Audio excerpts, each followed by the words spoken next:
Boston, Massachusetts, October 2023. If you'd told me 6 months ago I'd be sleeping in a haunted building, I would have laughed and told you to lay off the podcasts. But here I am, apartment 6, B, Old Forge Building, Beacon Hill. It looked so perfect in the listing. Red brick, wrought iron balconies, vintage elevator, stained glass windows in the lobby. Historical charm with modern amenities, the landlord had written. And the rent? Dirt cheap for Boston. Too cheap. But I was broke, new to the city, and desperate. So I signed. The first time I saw the place, it was pouring rain. The kind of rain that makes everything gray and cold, even if it's technically spring. Mr. Sullivan, the landlord, met me at the door. Old guy, tweed jacket, smelled like mildew and dust. "You're the 5th one to move into 6B this year," he said with a crooked smile as we stepped into the elevator. "Hope you last longer than the others." He laughed. I didn't. The apartment itself? Gorgeous. High ceilings, original crown molding, hardwood floors that creaked like hell, a fireplace that didn't work, a clawfoot tub that barely drained, and a view of the alley where garbage trucks came to party at 5 a.m. Still, I loved it. For the first few nights, it felt peaceful. Then the noises started. At first, it was footsteps. I figured it was the neighbors, until I realized there were no apartments above me, just the roof. Then came the humming. Low, melodic, almost mournful. It started exactly at 3:11 a.m. every night. No source, no rhythm, just this eerie off-key hum that seemed to seep through the walls. Then, it would stop. Exactly 5 minutes later. I started keeping a journal. October 12th. Humming again. 3:11 a.m. Sharp. Is this some weird pipe noise? October 14th. Humming and whispering. I swear I heard someone say, "downstairs." October 16th. Woke up to find my front door open. That's when I asked around. The older tenants didn't want to talk. The younger ones just said stuff like, "Yeah, this building's weird, but it's cheap, so whatever." Then I met Clara in 5A. She was in her 60s, wore all black, and always smelled like menthols and sage. When I asked about the apartment, she didn't even blink. "It's the basement," she said. "It's not sealed like they say." I blinked back. "What basement?" She stared at me, dead serious. "The one below the building, under the lobby. They bricked it up in the 70s after a tenant disappeared. Used to be laundry machines and some old storage rooms. Now it's just locked away." I laughed nervously. "Come on, that's just urban legend stuff, right?" She didn't smile. "You're in 6B. That's the one they always come for." That night, I couldn't sleep. I kept hearing the humming. I grabbed a flashlight and followed the sound. Down the hall, past the elevator, to the far corner of the hallway. A dead end I'd never noticed before. There, behind a faded, staff-only sign, was a narrow iron door. It looked ancient. Rust ate through the hinges. The paint peeled like old skin. And there, at the bottom, was a draft. Cold, damp, like a breath. I pressed my ear to the door, and I heard it. The humming. Louder now, and under it, a voice. Faint, like it was echoing from far away. "He's still down here." My blood turned to ice. I ran back to my apartment and locked the door. Tried to convince myself I was imagining it. But the next morning, I found something under my door, an envelope. Inside was a black and white photo, old, maybe 1960s, a man in a janitor's uniform standing in a brick basement. The wall behind him had tally marks, dozens, maybe hundreds. He held up a sign that read, "They made me stay." And on the back, in smeared ink, "Basement below 6B, it watches from the cracks." The humming returned that night. But it was no longer mournful. It sounded hungry. I didn't sleep after the photo. I just stared at that janitor with the hollow eyes and the endless tally marks behind him. The note haunted me more than the image itself. It watches from the cracks. Cracks? I hadn't noticed any until that morning.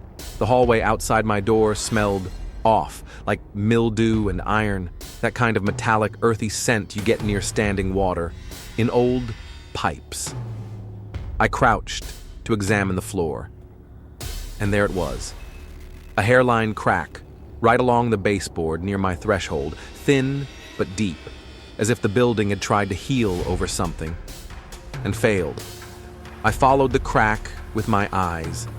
It curved along the hall wall, then disappeared beneath the faded carpeting that led toward the elevator. I wasn't sure why I did it, but I pulled the carpet back.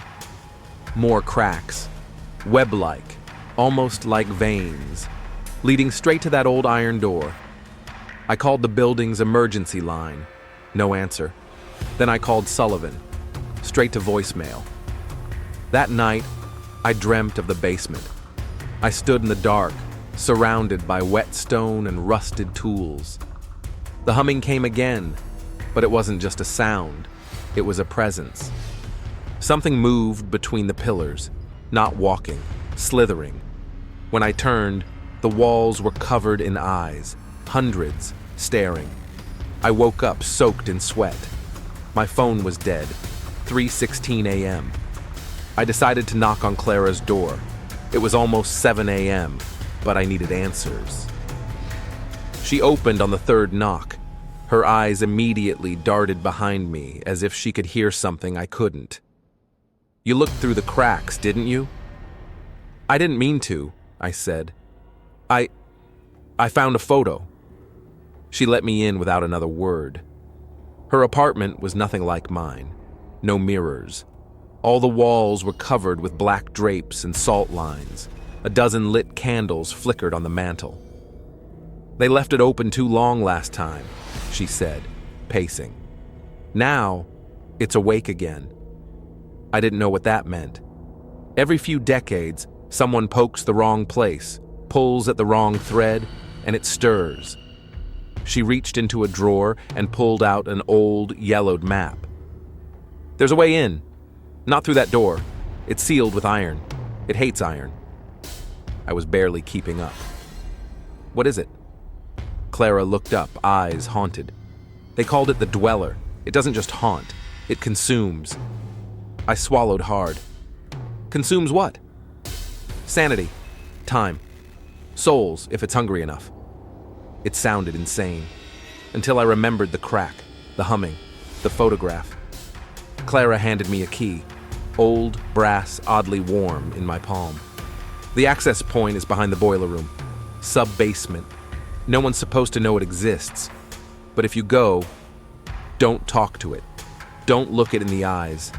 And never answer when it calls your name." I nodded, and like an idiot, I went anyway. The maintenance room was unlocked. Old fuse boxes, mop buckets, peeling walls. I found the back panel Clara had described, moved aside some rusted shelving.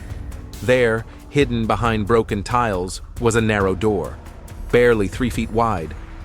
Same kind of iron as before. The key fit. With a groan and puff of stale air, the door opened inward. A narrow stairway disappeared into darkness. I stepped in.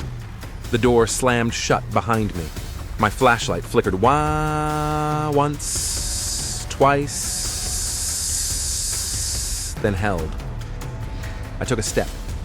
The walls were dirt and stone, pressed in tight. Moisture dripped from above. The air was heavy, thick with mold and rot. I walked. Slowly. 50 feet in, the tunnel opened into a larger space. And there, I saw it. The basement. Exactly like the photo. Same wall, same layout, same tallies, but no janitor, just a lingering smell of decay. I walked forward. Something crunched under my foot. I looked down. A tooth. Human. My stomach turned. The humming began. Louder now. It didn't come from one direction. It came from everywhere. Then the voice, right behind me. "Why did you come back, Jonah?" My blood ran cold. I hadn't told anyone my name. I turned. No one. But there, in the corner, the wall pulsed, like it was breathing. A crack widened slowly in the stone, revealing a void darker than night. And from within, a shape moved.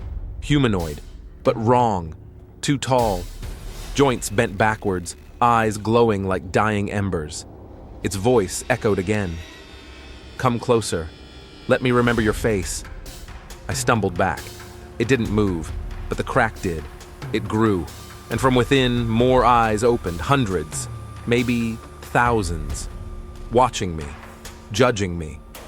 "You left us once. You don't get to leave again." I turned to run, but the hallway was gone, just wall. I slammed my fists against it. Stone, no door. "They always come back," the dweller whispered. "They always do." Just when I thought I was done for. The candle. A single candle rolled from the darkness, stopping near my foot. Its flame flickered on. I looked up. Clara. She stood in the far end of the chamber, holding a bowl of burning herbs and chanting words I didn't understand. The dweller shrieked. The ground trembled. The crack hissed closed, sealing shut like stitched flesh.